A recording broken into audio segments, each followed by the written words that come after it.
gracias. Sí, así es. Gracias a usted, doctora Segovia. Felipe, tiene razón ella en que nos devolvimos por cuenta cortesía de los camioneros como si estuviéramos en pandemia.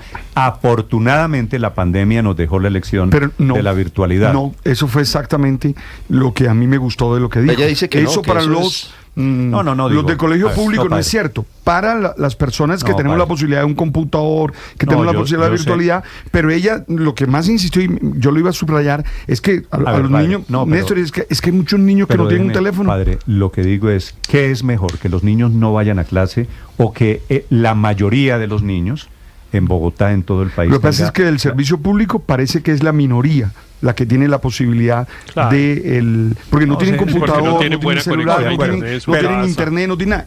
Me encantó porque dijo, eso es una mentira que nos echamos en la pandemia. Es que la doctora Isabel Segovia, durante la pandemia, ella escribía una columna en el diario El Espectador, ¿no? Casi siempre sobre temas de educación, y yo creo que fue pues líder en esa pelea de las personas que pedían que los niños pudieran ir a los colegios durante la pandemia. Ella fue una combativa de la virtualidad muy grande por esa razón. Pero que lo que es digo cierto, de es que se generan los niños. Hoy, las personas de estatus bajos no tienen confiando en que esto sea cuestión de días y no de años, como fue la pandemia. La virtualidad, en todo caso, es un recurso y es una opción para muchos niños que de lo contrario estarían totalmente encerrados en sus casas sin hacer absolutamente nada. Eso es cierto, ayuda mucho la tecnología. Para lo que no ayuda es para el tema de la alimentación escolar, porque para muchos niños la alimentación escolar es más del 50% de la carga calórica que reciben al día. Inclusive en los jardines infantiles que tiene la Secretaría de Integración Social se dice que es más del 70% de lo que algunos niños consumen al día. Entonces, pues esto es crítico, porque mientras más joven sea una persona, más rápido puede entrar en desnutrición. Sí. Muy bien, son las 7 de la mañana, 40 minutos. Señor Felipe. Sabe que ahora que estamos mirando, pues oyendo a la secretaria y todo, hay una cosa que realmente pues me sorprende, por llamarlo de alguna manera. ¿Qué le sorprende, no entiendo. Felipe? A ver. ¿Dónde está la autoridad, Néstor? ¿Dónde está la policía? Es decir, porque es que las autoridades están para proteger a los ciudadanos en su vida, honra y bien. Fíjese que y entonces el gobierno nacional no va a salir no va a sacar a la Policía Nacional. Y los gobiernos departamentales o locales tampoco. Es que yo ayer oyendo al doctor Galán en Bogotá, alcalde Galán lo dijo aquí en Meridiano ayer. Sí, diciendo, mire, a mí me da pena, pero pues el presidente tiene que negociar y arreglar. Es decir, entonces, ¿qué es? Pero un claro Estado que él podría fallido. dar la orden, ¿no? Sí, pero él dijo... No, es que ¿por qué Galán va a dar la orden y se va a echar encima a sus muertos? El alcalde Galán dijo, esperamos los resultados. El alcalde dijo, no me diga. Felipe, el alcalde dijo... Ahora Galán tiene que hacerlo y cuando en el pasado usted decía que no. No, esa es una tarea de los alcaldes. El alcalde dijo aquí... No, es una tarea del gobierno nacional. El alcalde dijo aquí, esperamos los resultados de la negociación entre el Ministerio de Transporte y los camioneros. Y en caso de que fracase, esperamos que el gobierno autorice a que la policía intervenga. Felipe, estamos listos, Felipe, dijo el alcalde. La situación en este momento es, en Bogotá y en todas las ciudades, los alcaldes no se van a dar el lapo gigante de crear problemas. Pero están esperando. ¿Para qué? ¿Para que salga el gobierno nacional a decir que los alcaldes están reprimiendo, que son fascistas? Claro. Entonces, si se llega a crear un problema, imagínese que llegara la policía a sacar una tractomula, se crea el lío, se arma la guerra. Y el gobierno diría, ese alcalde, el de es donde un fascista. sea, es la extrema derecha. La protesta legítima. Entonces la policía, Felipe, está utilizando los carros de la policía ¿para llevar gente? No, de transporte público, para reemplazar a los sistemas de transporte público. Pues el gobierno, Felipe, el gobierno no lo ha hecho y creo que no lo va a hacer por la información que tengo, meter la fuerza legítima del Estado además, aquí para controlar el tema. Entonces, ¿en manos de quién está el país? Felipe, no sé. Pero son, bueno, aparte son de las disidencias de las FARC, del Clan del Golfo, de Mordisco, ¿en manos de quién está el país? De mirar. Estamos en manos de una negociación que de momento no ha dado ningún resultado. La negociación. Sí, y son maneras de enfrentar estas situaciones que siempre son pues fáciles desde el escritorio enfrentarlas, pero para los funcionarios públicos son dilemas complejos, porque claro que ese del principio de la autoridad, y entonces ¿dónde está la autoridad que desbloquee y tal? Pues eso significa enfrentamientos con personas, seguramente muertes, pues porque la gente se resiste o porque la policía abusa del ejercicio de la fuerza. Le hago una pregunta a usted, muy reconocido abogado, profesor de Derecho. El Estado no ejerce, y no estoy diciendo que se desate la Tercera Guerra Mundial en el peaje de Patios.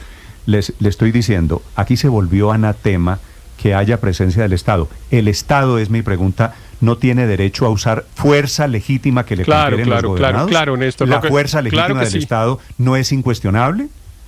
Claro que sí. Y yo puse este tema temprano porque evidentemente me parece que el Estado, la manera como el gobierno está afrontando la situación, lo pone en una situación de debilidad, porque claro que la fuerza legítima del Estado pues es también, digamos, un factor de negociación. Es o negociamos, o ustedes aceptan, o yo utilizo la fuerza para impedir los bloqueos, etcétera. Aquí en el uso de la fuerza, los extremos, como en casi todo en la vida, es lo malo. Entonces, si usted saca la fuerza como... Héctor, perdóneme una cosa, cuando Zuleta, cuando Felipe dice extraño que haya aquí policía o que haya presencia del Estado, Felipe, ¿usted está refiriéndose a algún extremo? ¿Usted quiere guerra contra los camioneros? No, Néstor, pero es que como ayer el presidente trinó y dijo, o publicó en su red X, no vamos a permitir los bloqueos. ¿Y cómo los va a evitar entonces? Pero si ya Felipe, estamos en bloqueo? Mire que la policía, por ejemplo, ya ha tomado algunas decisiones que sí van en el sentido de garantizar la movilidad de los colombianos. Ayer, por ejemplo, se conoció que suspendieron todos los permisos y las vacaciones de los agentes del antiguo ESMAD que están en alistamiento de primer grado. La figura se llama alistamiento. Ahora, están listos. Pero están listos. Esto es como cuando usted dice, Felipe, listo para la carrera, ¿no? Y usted pone los tacos ahí contra el partidor y tal. Claro, es que no tiene por dónde salir bien, porque el gobierno nacional no lo va a hacer.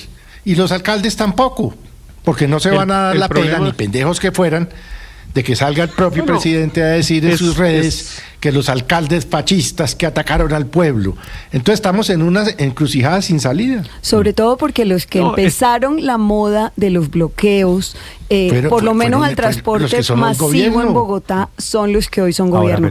Los bloqueos a Transmilenio empezaron en el 2019. Eso antes no se veía. Hoy en día se afectan millones de personas con esos bloqueos que son además de todas las semanas. Se volvió moda. Todo el que tiene un problema cree que bloqueando Transmilenio lo va a solucionar. ¿Cuándo entra a funcionar la fuerza del Estado, Felipe? Cuando hay vandalismo. No, Felipe, cuando hay afectaciones sobre bienes públicos, por ejemplo. Así es, cuando se intenta proteger el bien común. El bien común es el derecho de la gente a que llegue a su lugar de trabajo, a que llegue a su hogar, a utilizar el sistema de transporte público. Volvemos a las discusiones de hace 4 años. Sí. Ahora, claro que estamos Héctor, usted tiene razón, esta es la discusión de hace 4 años, solo que cambiamos de camiseta. Los que salieron hace 4 años... Volvemos a la discusión de hace 4 años de si, por ejemplo, la protesta puede afectar al menos transitoriamente derechos de otras personas, de si el tema del bloqueo de las vías es o no del bloqueo transitorio de las vías en el contexto de una protesta es o no un delito. La Fiscalía ayer, por ejemplo, abrió unos procesos penales porque dijo que algunas conductas de esas podrían ser delictivas. Volvemos a la misma discusión de cuál es el límite del derecho a la protesta y de si el derecho a la protesta, permítame Luis Ernesto un segundito, y de si el derecho a la protesta hay que ejercerlo en el protestódromo, como los que hoy están viendo con alguna carita de sonrisa la protesta pedían hace 4 años, o si se ejerce en la calle. Sí. Pero yo creo que tenemos que trascender, Néstor, tenemos que trascender ese tema de bandos ideológicos. No, hay que trascender, porque los que hace 4 años tenían el discurso que claro, que eso era protesta. Yo veo a los políticos hoy enfrascados en que...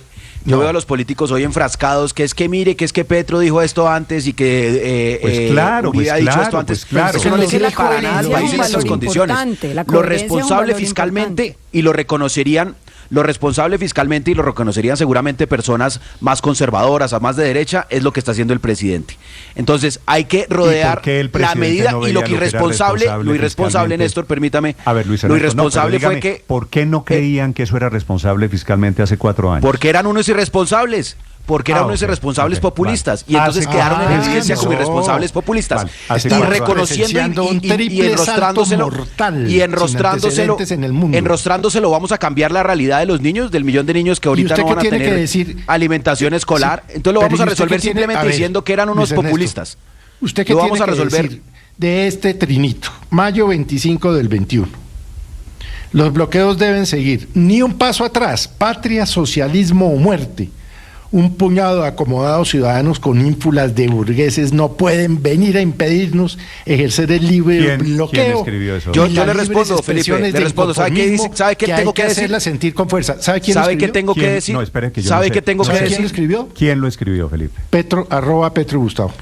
¿Sabe qué tengo que decir, Felipe? Por eso digo que es un tema de que hoy se camisetas. tiene que estar tragando las palabras, no solo Petro Gustavo, sino también Gustavo Bolívar y todos los que a lo largo de su vida política han sido irresponsables con medidas que son responsables por los gobiernos de turno, simplemente para exacerbar la rabia, movilizar.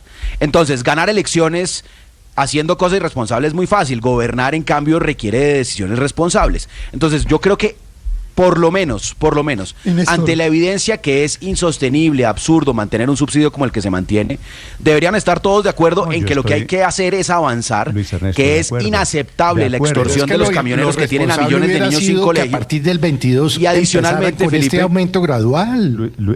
Eso hubiera sido lo responsable. Le iba a decir a Luis Ernesto entre paréntesis, claro, pero es que cada vez que usted habla de lo que es responsable hoy, la misma responsabilidad era aplicable a hace 3 o 4 años. Entonces uno no puede, y es lo que le reclama con justicia al gobierno y al presidente Petro y al equipo económico del presidente Petro.